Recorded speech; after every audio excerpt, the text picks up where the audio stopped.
1982년 제주 성서신학교통합 2년의 신학을 졸업하고 주변의 많은 신학 동기들의 만류에도 불구하고 거처할 곳과 등록금도 없이 오직 불타는 사명감에 사로잡혀 빈몸으로 카페리오 여객선을 탔다.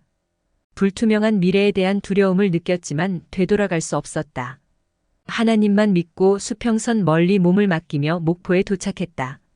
반기는 사람 하나 없는 서울을 향해 오로지 신학생으로서 학문의 열망만 가슴에 담고 우등 열차에 몸을 실었다. 제주도에서 정보를 얻은 대로 방배동에 있는 신학교에 지원하기 위해서였다. 서울역 노숙인. 1982년 여름에 제주도에서 서울로 무작정 상경하여 신학 공부를 하려는 목적으로 서울에 도착했다. 처음 거주지는 창동에 있는 교회였다.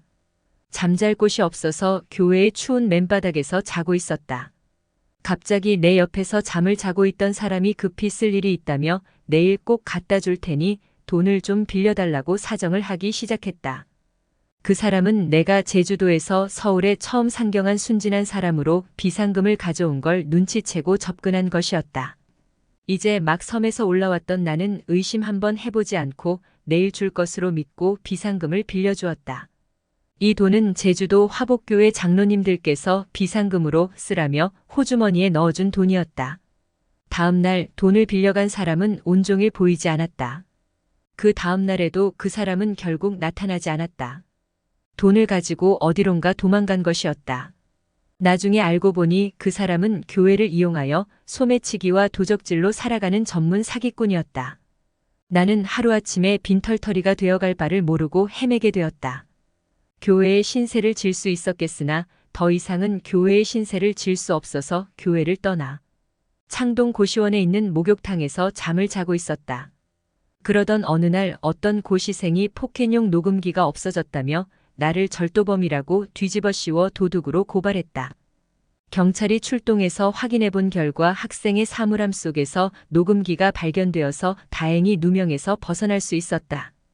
막상 거주할 곳이 없어서 잠시나마 서울역 지하에서 라면 박스를 시멘트 바닥에 깔고 한 달이 넘도록 노숙인 생활을 하게 되었다. 그때 어떤 노숙인 한 사람이 다가와서 노숙인 생활을 하려면 노숙인 교육을 받아야 한다면서 설명을 하였다.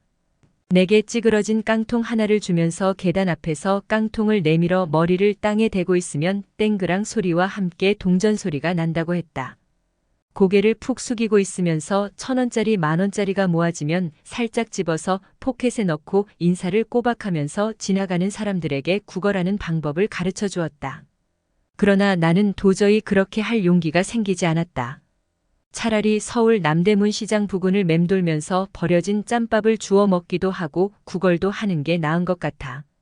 그렇게 하면서 지루하고 처참한 하루살이 삶을 살아보기도 했다. 따분한 생각에 이대로는 안 되겠다 싶었다.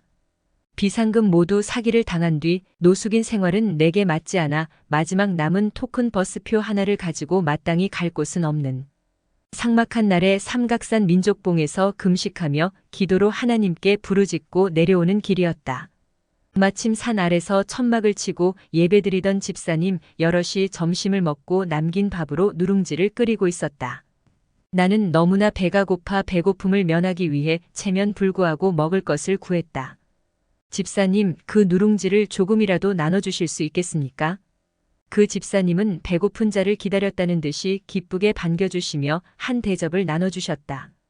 금식하고 내려와 몰골이 말이 아니었을 텐데 생면부지인 나를 배부르게 먹여주신 집사님들은 내 눈에는 하늘에서 내려온 천사들 같았다. 사실 맹목적인 도전으로 아무도 반겨주지 않는 서울에 와서 내가 가진 돈 30만 원을 사기당하지 않았더라면 신학을 포기하고 고향인 제주도로 다시 되돌아갔을지 모를 일이다. 다행히 사기꾼에게 가진 돈을 다 빼앗겨서 속상하긴 했으나 내가 알지 못하는 주님의 계획 아래 여호와 일에 준비된 열매를 맺어 영광을 받으실 하나님의 뜻 아래 행해진 것이라고 믿는다.